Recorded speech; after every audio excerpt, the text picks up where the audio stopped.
The plasma cannon's whine filled the engineering bay as Zara Chun ducked behind a twisted piece of hull plating. Sparks showered around her as another energy blast scorched the metal inches from her head. The salvage ship Wanderer shuddered under the assault, its aging shields flickering like dying stars. Zara, Marcus Riley's voice crackled through her comm unit, barely audible over the screaming alarms. The hyperdrive coupling is completely fried. We're dead in space. She pressed her back against the makeshift cover, her mind racing through possibilities. 3 Kethran battlecruisers had dropped out of hyperspace without warning, their sleek black hulls bristling with weapons that could reduce the Wanderer to cosmic dust. The salvage operation on the derelict colony ship had seemed routine until those nightmare vessels appeared. "How long until the backup power core kicks in?" she shouted back, pulling out her handheld scanner to assess the damage around her. 17 minutes, but that's assuming they don't blow us apart first. Another barrage struck their ship, and Zara felt the deck plates buckle beneath her feet.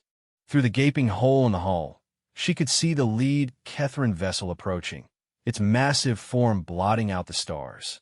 The Kethrans were apex predators of space, a warrior race that had conquered 17 star systems in the past century. Their ships were works of art, and death curved like the fangs of some cosmic beast. A new voice cut through the chaos, transmitted directly to the Wanderer's bridge. It was deep, resonant, and carried the authority of absolute power. The translation matrix struggled with the alien syntax, but the meaning was clear enough. "Human vessel, you have trespassed in sacred waters. Surrender the one called Zara Chun, and your deaths will be swift." Marcus's face appeared on her helmet display, his brown eyes wide with confusion and fear. "Zara, what the hell is going on? Why do they know your name?" She closed her eyes for a moment, memories flooding back like a dam breaking. The archaeological dig on Kepler 442b. The crystal chamber buried beneath kilometers of alien rock. The whispered warnings from her research partner, Dr. Yamato, before he disappeared. The strange dreams that had plagued her for months afterward, filled with visions of vast golden cities and a figure seated on a throne made of crystallized starlight. "It's complicated," she whispered into her comm. "Complicated doesn't begin to cover this. Those are Kethran dreadnoughts out there. They don't just show up for salvage disputes." The ship lurched again, and emergency lighting bathed everything in hellish red. Through the breach in the hull, Zara could see smaller Kethran fighters swarming around the Wanderer like angry insects. Each one was piloted by a warrior bred for combat, their reflexes enhanced by neural implants that made them superhuman. She forced herself to think rationally. The Kethrans had found them in the middle of nowhere, in a system that didn't even appear on most star charts. That meant they had been tracking the Wanderer specifically, probably for weeks. And they knew her name, which meant this wasn't random. "Marcus, I need you to route all remaining power to the comm array," she said, making a decision that might doom them all. "What?" "Zara, we need that power for engines. Trust me." She heard him curse in 3 different languages, but within seconds, her scanner showed the power redistribution taking effect. The Wanderer's communications array was military surplus, far more powerful than anything a salvage ship should possess. Marcus had acquired it through channels that were better left unexamined. Zara activated her personal communicator and began broadcasting on the frequency she had memorized but never used. The one Dr. Yamato had made her promise to remember before he vanished. "This is Dr. Zara Chun, xenoarchaeologist, Earth Colonial Authority registration 77 Alpha 9. I invoke Protocol Omega 7 under the terms of the Andraste Accords." For a moment, nothing happened. The Kethran ships continued their approach, weapons charging for what would undoubtedly be the killing blow. Then, space itself seemed to ripple, and new contacts appeared on the scanner. The ships that materialized were unlike anything in the known galaxy. They were organic-looking, with hulls that seemed to flow like living metal. Bioluminescent patterns pulsed along their surfaces in hypnotic waves of blue and gold. Each vessel was massive, easily dwarfing even the largest Kethran battlecruiser. Impossible. Marcus breathed over the comm. Those are progenitor ships. But they're extinct. They've been gone for 10,000 years. One of the newcomer vessels drifted between the Wanderer and the Kethran fleet, its presence causing visible distortions in local space-time. When it spoke, the voice that emerged from the communication array was melodious yet ancient, like wind chimes made of crystallized time. Greetings, young ones. We are the eternal gardeners, keepers of the compact. The one you seek is under our protection. The lead Kethran commander's response was immediate and filled with rage. Progenitor spawn, you have no authority here. The female belongs to King Thanemore by right of discovery. She bears the mark of calling. The compact supersedes all claims of mortality. The marked one may choose her own path. Zara felt a chill run down her spine. The mark of calling. She had heard that phrase in her dreams, always accompanied by images of a golden crown stained with blood. Her hand unconsciously moved to the small scar on her left temple, the one she had received during the expedition to Kepler 442b. The doctor said it was from falling debris, but she remembered something else.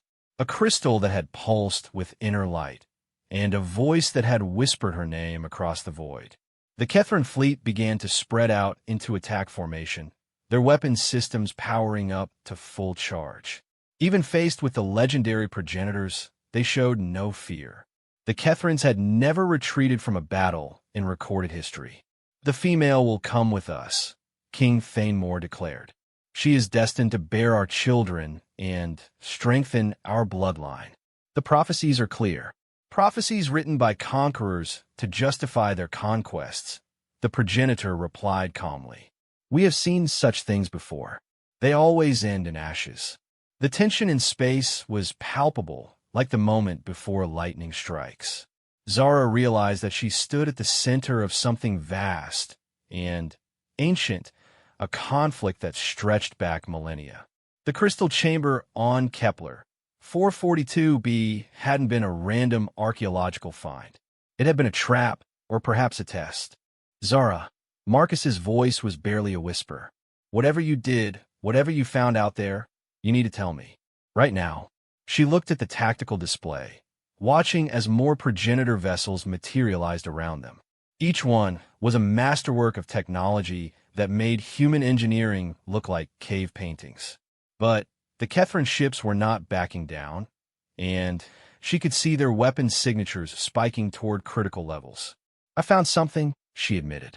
On Kepler 442b, in the ruins beneath the polar ice cap, a chamber filled with crystals that hummed with energy. And there was writing on the walls in a language I'd never seen before. What did it say? She closed her eyes, remembering the way the symbols had seemed to burn themselves into her mind. It was a map, coordinates to a place called the Heart of Stars. And there was something else, a warning about a king who would seek to claim the power that sleeps there. The first shot came from the Kethran flagship, a lance of superheated plasma that struck one of the progenitor vessels. Instead of exploding, the alien ship simply absorbed the energy, its bioluminescent patterns flaring brighter. So be it, the progenitor voice said, and suddenly the space around them filled with weapons fire. The battle that erupted was unlike anything in recorded history. The Kethran ships attacked with the fury of berserkers, their plasma cannons and missile arrays creating a storm of destruction. But the progenitor vessels fought with impossible grace, their weapons bending space itself to strike their targets. Reality warped and twisted as energies older than civilization clashed in the void. The Wanderers shuddered as shockwaves from the battle washed over them. Zara watched in amazement as a progenitor ship literally folded space around a Kethran cruiser, causing it to implode into a sphere of compressed matter no larger than a marble. We have to get out of here, Marcus said urgently. The hyperdrive is coming back online, but it'll take another few minutes. No, Zara said firmly. We can't run from this. They'll just follow us, and innocent people will get caught in the crossfire. She activated her communicator again, broadcasting on all frequencies.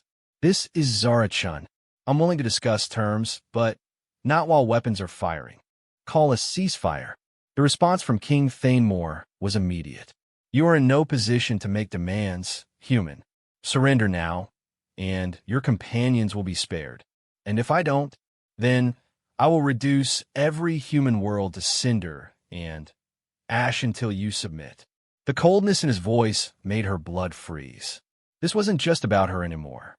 Somehow, her discovery on Kepler 442b had triggered something vast and terrible, a conflict that could engulf the entire galaxy. "The choice is yours, young archaeologist," the progenitor voice added. "But know that whatever path you choose, there is no returning to the life you knew. You have seen too much, learned too much. The universe itself has marked you as significant." Zara stared out at the battle raging around them, watching as ships that represented the pinnacle of two ancient civilizations tore each other apart. Somewhere in the distance, she could see more contacts appearing on the scanner. Word was spreading, and other powers were taking notice. Her hand moved to the communication controls, and she made the choice that would change everything. "King Thanemore, this is Zara-chun. I'll come with you voluntarily, but only if you guarantee the safety of my crew and cease all hostilities against human colonies." The silence that followed seemed to stretch for eternity. Then, the Kethran King's laughter echoed through space, cold and predatory. "You are not in a position to bargain, little human. But I am feeling generous. Your crew may live, but you will come now, without conditions." "No deal," she said firmly.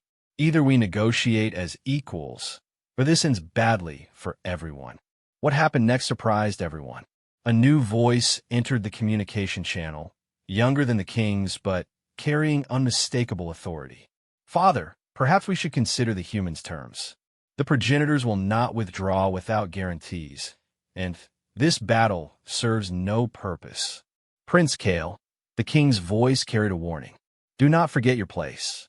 My place is at your side, learning wisdom.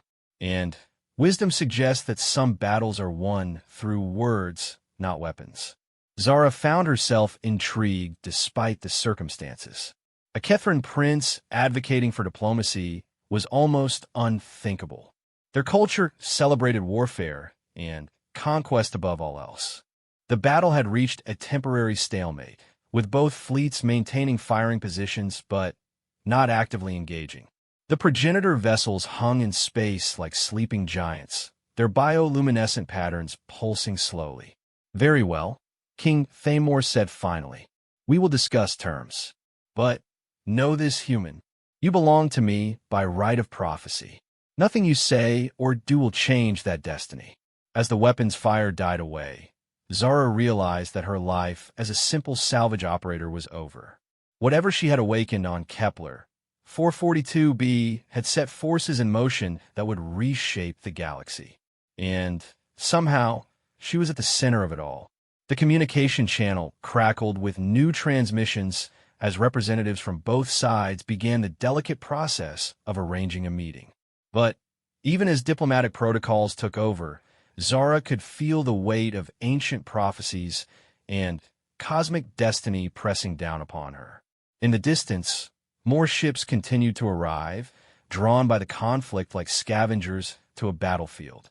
The news of progenitors returning from extinction would spread across the galaxy within hours, and every major power would want to know why they had emerged from their long sleep. Marcus appeared beside her, his face grim. "Zara, whatever happens in these negotiations, I want you to know that the crew is with you. We're not leaving you to face this alone." She nodded, grateful for his loyalty, but terrified of what she might be dragging him into. The universe had suddenly become a much larger and more dangerous place, and she was no longer sure that humanity was ready for what was coming. The first act of a cosmic drama was ending, but Zara could feel the weight of the remaining chapters pressing down upon her like the gravity of a dying star. The diplomatic meeting was arranged on neutral ground, an ancient space station called Haven's Rest that orbited a dead star at the edge of known space. The structure was older than human civilization, built by a species that had vanished eons ago, leaving behind only their magnificent architecture and stubborn silence about their fate. Zara stood in the observation deck of the Wanderer, watching as the massive Kethran royal ship approached the station. The vessel was a work of art and terror, its hull adorned with the skulls of conquered species and energy conduits that pulsed like veins filled with liquid fire. Alongside it came the progenitor vessel, silent and graceful, its organic curves making the angular Kethran design look crude by comparison. "Are you sure about this?" Marcus asked for the 20th time. He stood beside her, wearing his best approximation of formal attire, which meant his least stained jumpsuit and a jacket that almost matched. "No," Zara admitted, "but staying here isn't an option. Too many people will die if this escalates." She had spent the past 6 hours reviewing everything she could find about Kethran culture and diplomacy. The results were not encouraging. The warrior race rarely negotiated except from positions of absolute strength, and they considered most other species to be either prey or potential slaves. The fact that King Thanemore was even willing to meet suggested that the progenitor presence had given him pause. Dr. Sarah Voss, the Wanderer's medical officer and closest thing they had to a cultural expert, emerged from her research. "I've been going through the xenological databases," she said, her voice tight with concern. "Zara, the Kethrans have a concept called mate claiming that's problematic." "How problematic?" "According to their traditions, if a king declares a female to be his destined mate, she becomes his property by divine right. The only way to break such a claim is through combat to the death or—" She hesitated. "Or what?" "Or if another male successfully challenges the king's claim by proving himself a worthy protector." "But that's theoretical. No one has ever successfully challenged a Kethran king in recorded history." Marcus snorted. "Great. So our options are death or slavery to an alien tyrant." "There's a third option," Zara said quietly. "The progenitors mentioned something called the Compact. If I can invoke that properly, it might override Kethran law." The shuttle flight to Haven's Rest took 30 minutes, during which Zara tried to calm her nerves by reviewing her xenoarchaeological notes. The crystal chamber on Kepler 442b had been part of something larger. She was certain of it. The symbols she had seen weren't just decorative. They were a form of advanced programming language, instructions for something that spanned star systems. The docking bay of Haven's Rest was cavernous, designed to accommodate vessels far larger than anything currently in service. Ancient gravity generators hummed beneath the deck plates, their harmonic frequencies creating an oddly soothing environment. Atmosphere processors worked silently to maintain perfect environmental conditions for dozens of different species. The Kethran delegation was already waiting in the main conference chamber. King Thanemore was exactly what Zara had expected. Nearly 3 meters tall, with metallic blue skin marked by ritual scars that traced patterns of conquest across his face and arms. His armor was a masterwork of alien engineering, each plate inscribed with the names of worlds he had conquered. But it was his eyes that truly unsettled her. They burned with an intelligence that was both ancient and utterly ruthless. Prince Kale stood at his father's right hand, and Zara was surprised to find herself studying him with unexpected interest. Unlike his father, the prince's scars were fewer and seemed more ceremonial than battle-earned. His armor was less ornate but more practical, designed for movement rather than intimidation. When their eyes met, she saw something she hadn't expected: curiosity rather than predatory hunger. The progenitor representative was a being of such ethereal beauty that it was difficult to look at directly. Its form seemed to shift and flow like liquid light, sometimes appearing humanoid, other times resembling something closer to a living constellation. When it spoke, its voice harmonized with itself in ways that made human vocal cords seem primitive. "Welcome, children of younger stars," it said, the words somehow conveying both infinite patience and subtle urgency. We gather to discuss matters that echo across time itself. King Thamor's response was characteristically direct. Enough poetry.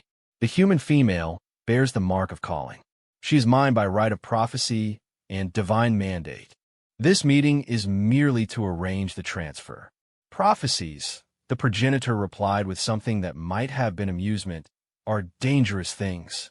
They have a tendency to fulfill themselves in unexpected ways. Zara stepped forward, her heart pounding but her voice steady. I'm not property to be transferred. I'm here to find a solution that doesn't end with galactic war. The Kethrin king's laughter was like metal grinding against stone. Brave words from someone who lacks the strength to enforce them. You will come with me willingly, or I will take you by force. The outcome is the same. Father, Prince Kale interjected, his voice carrying a respectful but firm tone. Perhaps we should hear what the human has to offer before making pronouncements. The king's eyes flashed dangerously. You forget yourself, my son. I forget nothing. But wisdom suggests that understanding one's opponent is the first step toward victory. Zara seized the opening. I propose a trade. You want me because of some prophecy about the heart of stars, correct? I'm the only one who can read the coordinates I found on Kepler, 442b. But that knowledge isn't worth anything if using it destroys half the galaxy. Speak plainly, human. I'll help you find the heart of stars willingly, as a partner rather than a prisoner. In exchange, you guarantee the safety of all human colonies and agree to abide by the terms of whatever we find there. King Thamor's expression shifted to one of genuine surprise. You would bargain with destiny itself? I'm an archaeologist, Zara replied. I've spent my life studying the ruins of civilizations that thought they were too powerful to fail. Destiny is just another word for consequences we're too proud to admit we created, the progenitor being pulsed with brighter luminescence. Wisdom speaks through young lips. The heart of stars is not a prize to be claimed lightly. It is a test, and tests have a way of revealing truth. What kind of test? Prince Kale asked, speaking for the first time directly to the progenitor. The kind that determines whether a species is ready to inherit the responsibilities of cosmic citizenship, or whether it will follow the path of so many others into extinction.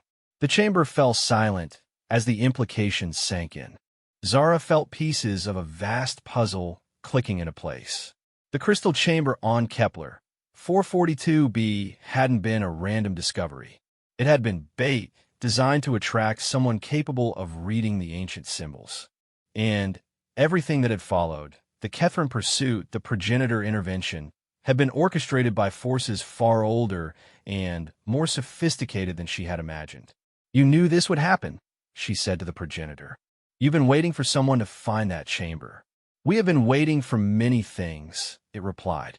The return of the Kethrins to expansionist policies, the emergence of humanity as a spacefaring species, the alignment of certain cosmic factors that occur only once every 50,000 years.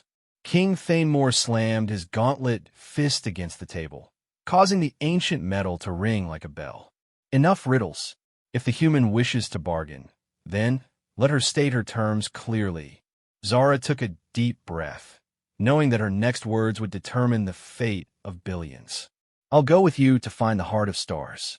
I'll translate whatever we find there and help you understand its purpose. But I go as a free agent, not a prisoner or a mate. And you swear by whatever gods your people hold sacred that you will not attack human colonies while I'm helping you. And if I refuse, then you can try to take me by force, but you'll have to fight the progenitors to do it. And even if you win, you'll never find the heart of stars because I'm the only one who can read the complete navigation sequence. The king studied her for a long moment, his alien features unreadable. Then, he turned to his son. What do you think of this proposal, Kale? The prince seemed surprised by the question. I think the human is more intelligent than we initially assumed. And intelligence, like courage, should be respected. She seeks to avoid her destiny. Perhaps. Or perhaps she seeks to meet it on her own terms. The prophecies speak of the marked one, but they do not specify the manner of her coming. Zara found herself watching the interplay between father and son with growing fascination. There were undercurrents here that she didn't fully understand, but it was clear that Prince Kael was not a typical Kethran warrior. He seemed genuinely interested in finding a peaceful solution, which was almost unprecedented for his species. The progenitor being shifted closer to the table, its form becoming more solid and defined. There is another factor to consider. The Heart of Stars is not merely a place or an object. It is a conscious entity, one that will judge those who seek to claim its power. History is filled with the remains of species who approached it with conquest in their hearts.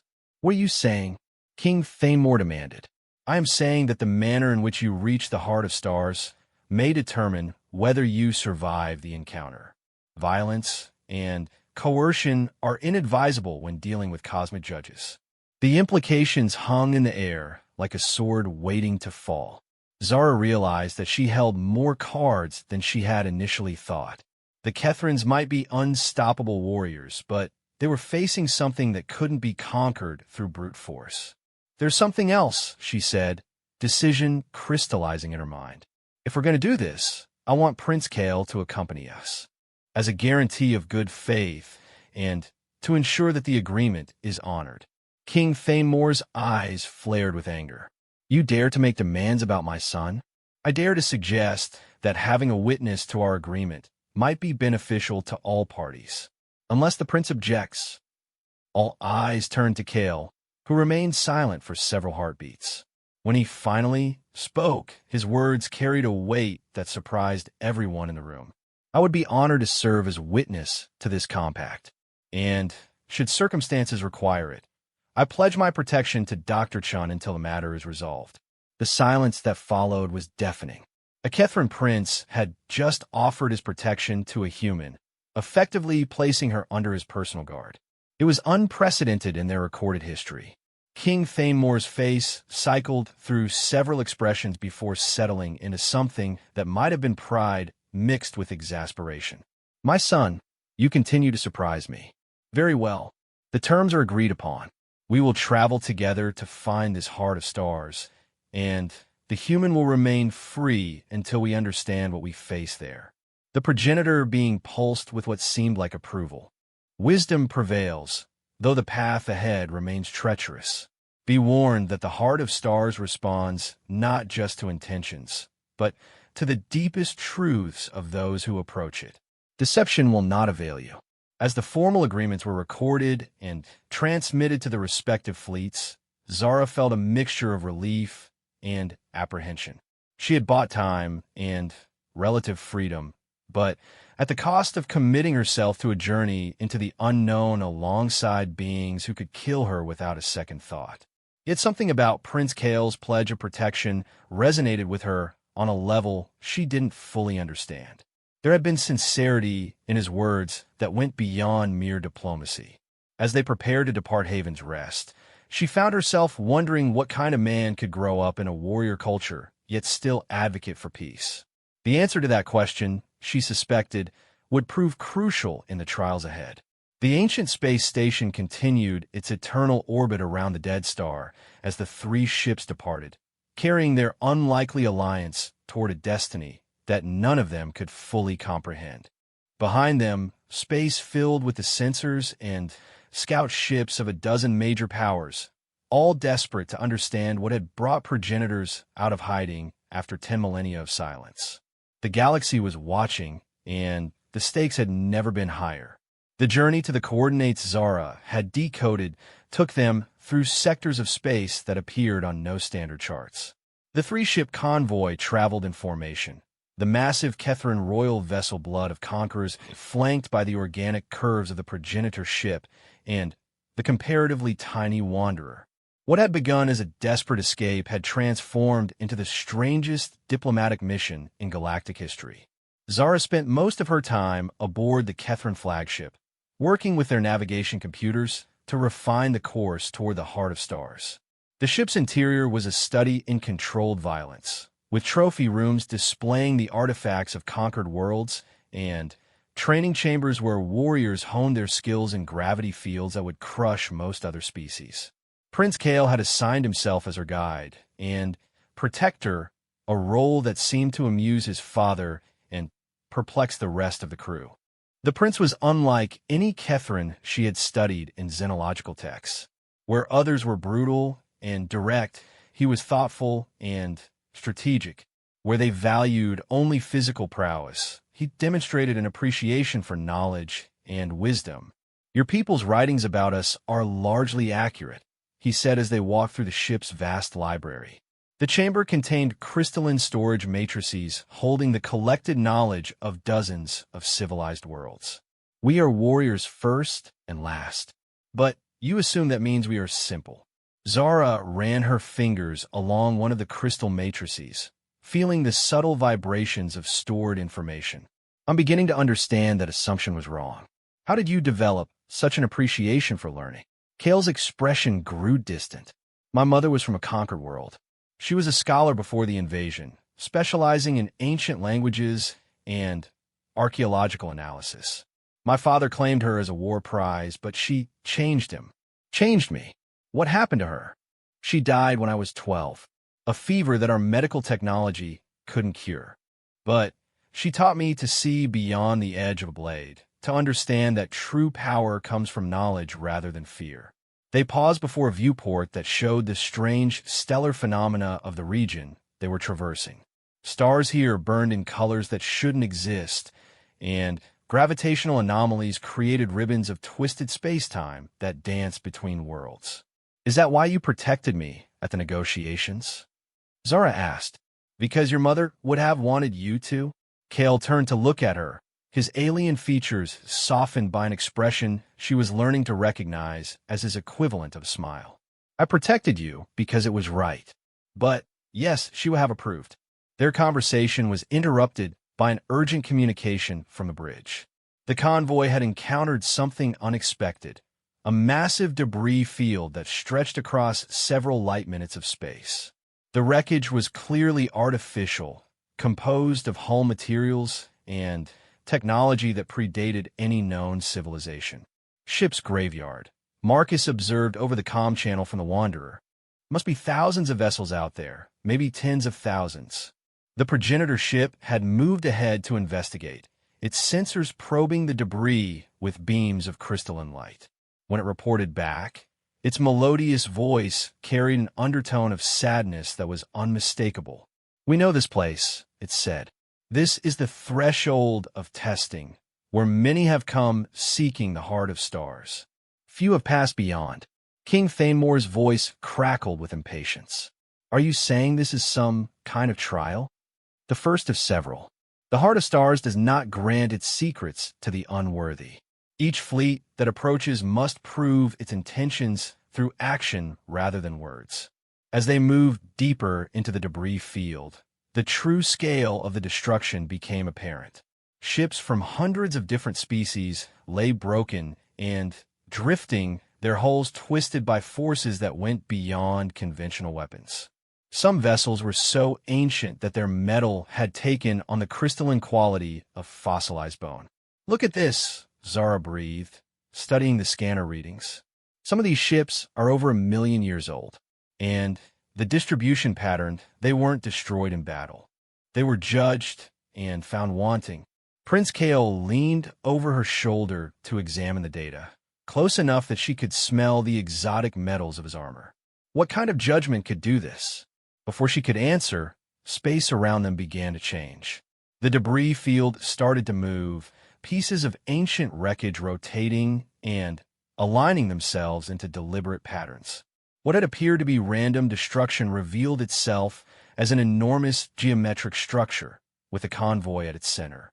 "Fascinating," the progenitor observed.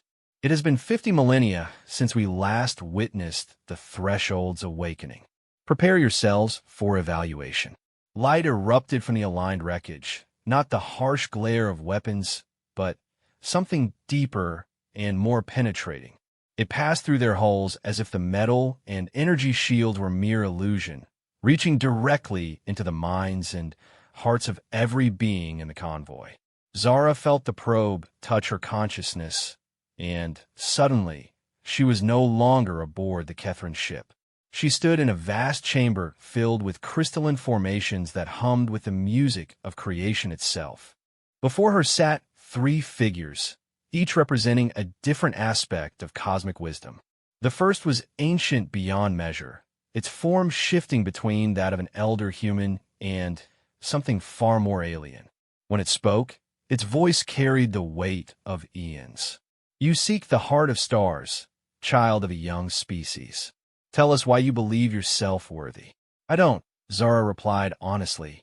I'm an archaeologist who stumbled into something much larger than myself. I'm here because people I care about will die if I'm not. The second figure was closer to her own age and bore features that seemed familiar yet impossible to place. You speak of duty rather than ambition, yet you travel with conquerors and beings of vast power.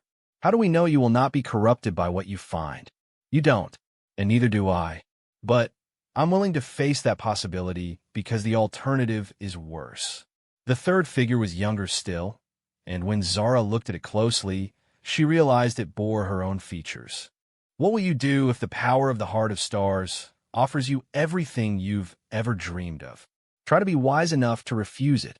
The three figures exchanged glances that somehow conveyed vast amounts of information. Then, the eldest spoke again. You show wisdom in acknowledging your limitations. But you're not the only one being tested here. The vision shifted, and Zara found herself observing Prince Kale as he faced his own trial. He stood in what appeared to be the throne room of the Kethrin homeworld, but the throne was empty and the walls were stained with blood. You are heir to an empire built on conquest, his interrogator said, taking the form of a Kethrin warrior whose scars told stories of 1,000 battles. Your people have brought suffering to countless worlds. Why should you be permitted to seek power that could increase that suffering 1,000-fold? Kale's response surprised everyone, including himself. Because someone needs to change what we've become. My father is a great king, but he leads through fear and violence. I believe there's another way. Pretty words from a prince who has never known defeat. What makes you think you have the strength to remake an empire? Nothing. But I have to try because doing nothing makes me complicit in the suffering. The interrogation continued, but Zara found herself pulled away to witness King Thanemore's trial. The Kethrin king stood in a place of absolute darkness, facing accusations that came from the voices of every species his armies had conquered. You are a destroyer, the voices chanted in unison. You take what others build and call it victory. You enslave minds and break spirits in the name of progress. What gives you the right to seek ultimate power? Thanemore's response was characteristically defiant. I am what I am, and I make no apologies. The universe is cruel and unforgiving. I have given my people the strength to survive and thrive in such a place. If that makes me a monster, then I embrace the title. And if the Heart of Stars offers you the power to remake the universe itself, then I will create a universe where strength matters more than weakness, where the worthy rule and the unworthy serve. It would be a better place than what exists now. Even the progenitor representative faced judgment, though its trial took place in dimensions that human consciousness couldn't fully process. When the visions ended, all three delegates found themselves back in normal space, the debris field once again appearing random and lifeless. But they were no longer alone. Three new vessels had appeared alongside them, ships of impossible beauty that seemed to be constructed from crystallized starlight. Their occupants spoke as one, their voices harmonizing across species and time. The first test is complete. Two of you show promise. One of you shows interesting potential for change. You may proceed, but be warned.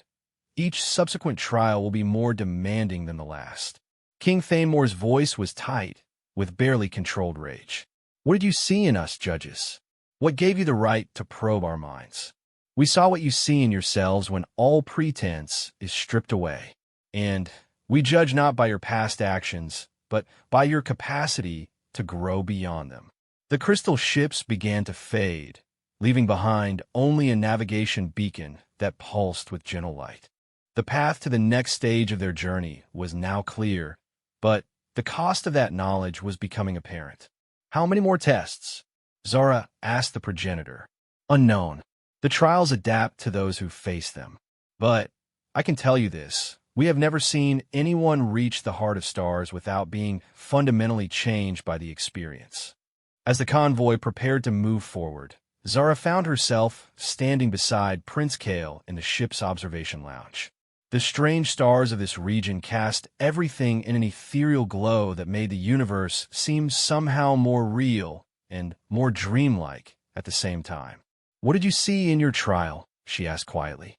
"A version of myself that I hope never to become, and another that I pray I have the courage to be." He paused, studying her face. "What about you?" "I saw myself making choices that could reshape the galaxy. And I realized that I'm more terrified of the responsibility than I am of dying." They stood in comfortable silence for a while, watching the stars wheel past.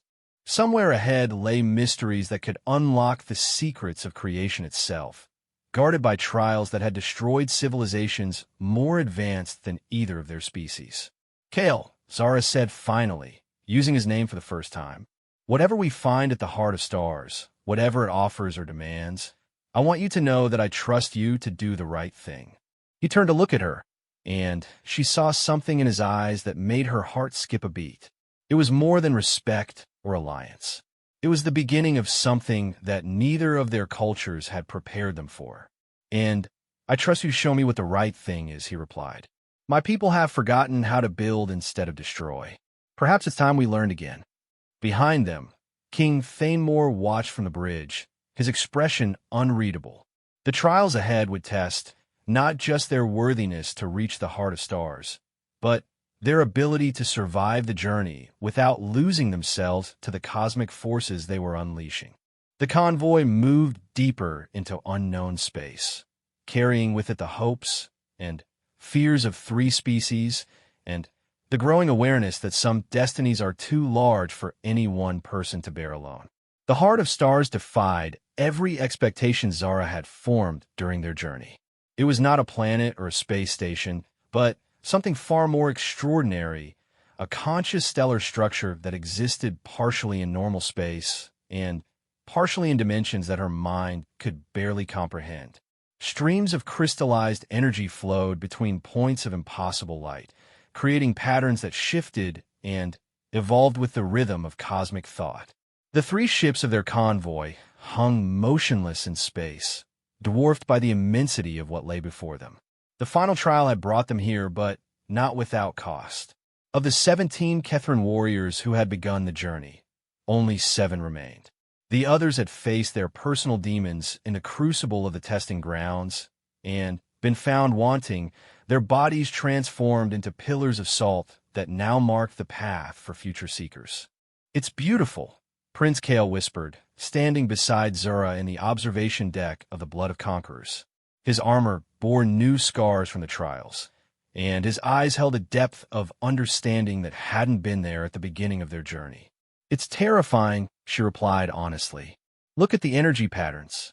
That's not just a structure. It's a living entity, and it's been waiting for us."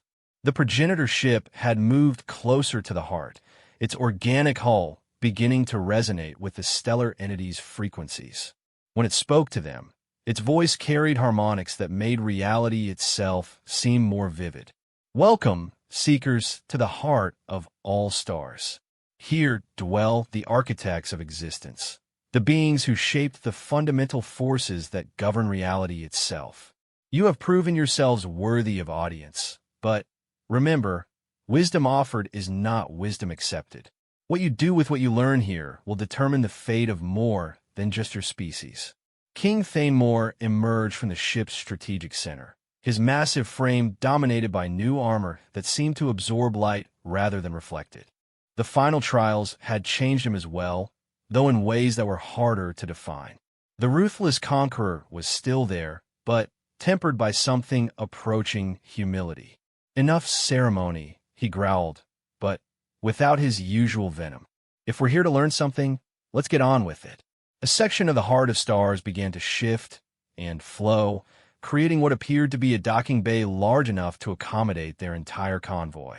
The invitation was clear, but so was the finality of the choice. Whatever they experienced inside would mark the point of no return for all of them. Dr. Chun.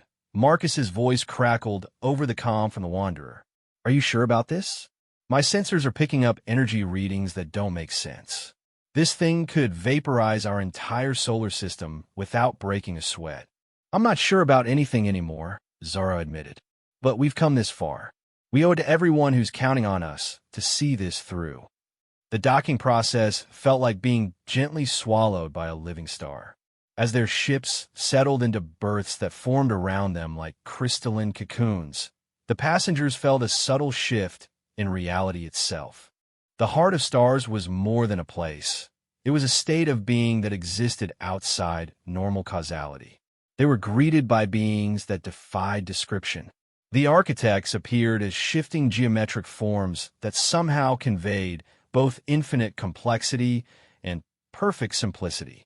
When they spoke, it was not through sound, but through direct transmission of understanding that bypassed language entirely. Welcome, children of matter and energy. We are pleased that new voices have found their way to our symphony. Tell us, why have you sought the Heart of Stars? Zara stepped forward, feeling the weight of destiny settling around her like a cloak. We came because ancient prophecies and cosmic politics left us no choice. But now that I'm here, I want to understand. What is this place? What are you? We are what your species might become, given sufficient time and wisdom. We are the consciousness that emerged when a civilization transcended the need for individual existence and became something greater than the sum of its parts. Prince Kale moved to stand beside Zora, his presence somehow strengthening her resolve. You speak of transcendence, but what about responsibility? My people have conquered worlds. Her people are just learning to reach for the stars. How do we know that evolution toward your state is desirable? The architects pulsed with what might have been approval. Wisdom asks the difficult questions. Observe. Reality shifted around them, and suddenly they stood in a vast chamber that contained the entire history of the galaxy. They watched as species rose and fell, as civilizations reached for greatness and fell to corruption or stagnation.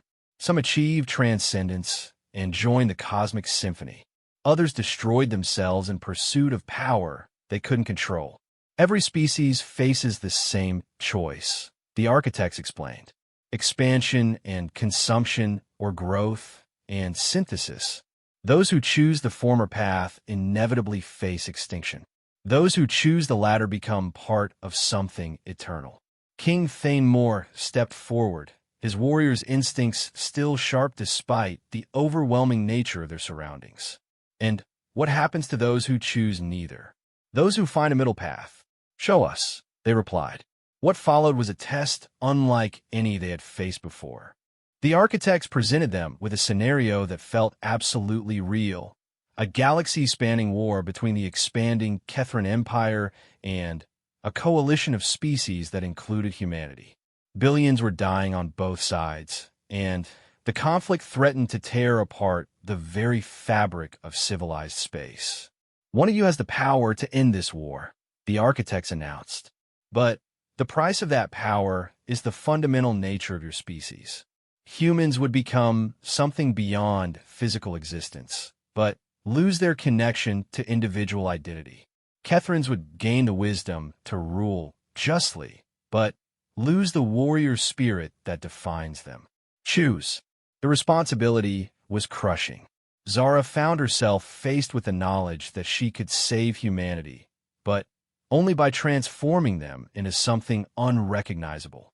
The humans of the future would be wise and peaceful, but they would no longer be human in any meaningful sense. Prince Kale faced an equally terrible choice.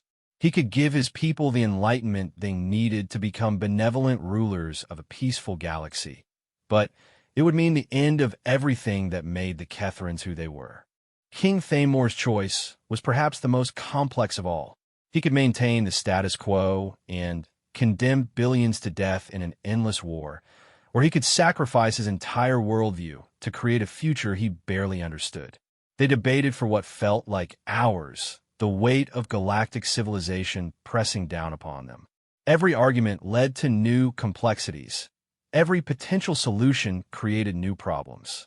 Finally, it was Zara who found the answer, but not in the way any of them expected. "We refuse to choose," she said firmly. The architects seemed surprised. "Explain." "You're asking us to play God with entire species, to remake civilizations according to our limited understanding. But that's exactly the kind of thinking that created this crisis in the first place. The assumption that any one person or group has the right to determine the fate of others." Prince Kale nodded slowly, understanding dawning on his face. "She's right. The real problem isn't which choice to make. It's the assumption that such choices should be made at all."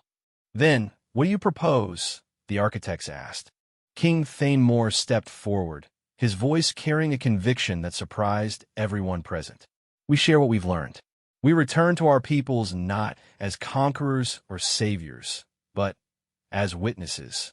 We tell them what we've seen and let them make their own choices about what kind of future they want to build." The silence that followed seemed to stretch across eternity. Then, the architects began to pulse with a light that filled the chamber with warmth and something approaching joy. "Wisdom transcends the tests themselves," they said. "You have learned the most important lesson, that true power lies not in the ability to impose one's will upon others, but in the courage to trust them with the truth." What followed was a sharing of knowledge that expanded their understanding of the universe in ways that words could never adequately describe. They learned about the deep structures of reality, about the cosmic forces that shape the development of consciousness itself. But, more importantly, they learned how to see beyond the limitations of their own perspectives. When they finally returned to their ships, they carried with them not ultimate power or cosmic authority, but something far more valuable: the understanding that the universe was vast enough to contain infinite possibilities, and that the future belonged not to any one species or ideology, but to all conscious beings working together. The journey home took them through the same star systems they had traversed on the way to the heart of stars, but everything looked different now. The universe seemed larger and more hopeful, filled with potential rather than threats. Prince Kale had made his decision during the return voyage. He would not claim the throne of the Kethran Empire through traditional conquest, but would instead work to transform his people's understanding of what it meant to be strong. It would take generations, but the seeds of change had been planted. King Thanemore surprised everyone by supporting his son's vision. The trials had shown him the ultimate futility of rule through fear, and he had chosen to spend his remaining years teaching rather than conquering. Zara returned to human space, carrying the coordinates to a dozen worlds that could serve as new colonies, along with the technical knowledge to avoid the mistakes that had destroyed so many other civilizations. But, more importantly, she carried the story of what was possible when different species chose cooperation over conquest. The formal alliance between humans and Kethrans was signed 3 months after their return in a ceremony that took place on Haven's Rest. It was witnessed by representatives from 17 different species, including the mysterious progenitors who had emerged from their long isolation to guide younger civilizations. As Zara stood beside Prince Kale during the ceremony, she reflected on how much had changed since that desperate moment when Kethran warships had appeared out of nowhere to demand her surrender. The universe was still dangerous, still full of challenges that tested the resolve of every conscious species. But it was also full of hope. "What happens now?" Marcus asked as they watched the diplomatic delegations disperse to carry news of the alliance to their homeworlds. "Now we build something new," Zara replied. "Not a human future or a Kethran future, but a future that belongs to everyone who's willing to work for it." Prince Kale moved to stand beside her, his hand finding hers in a gesture that symbolized more than personal affection. It represented the joining of two species that had learned to see beyond their own limitations. The prophecies spoke of a king who would seek your life, he said quietly. They never mentioned that he might learn to value it more than his own. In the distance, ships from dozens of worlds prepared to carry the news of the Alliance across the galaxy. The story of the human archaeologist who had refused to be claimed and the Kethran prince who had learned to choose wisdom over tradition would become legend. But for Zara-Chun, standing in the observation deck of an ancient space station and watching the stars wheel overhead, the most important truth was simpler. The universe was vast and beautiful and filled with beings capable of choosing to be better than they had been. The heart of stars continued its eternal dance among dimensions, waiting for the next group of seekers to prove themselves worthy of its wisdom. And throughout the galaxy, on worlds where different species were learning to build something together, the future began to unfold with all the promise and terror and magnificent uncertainty that came with conscious choice.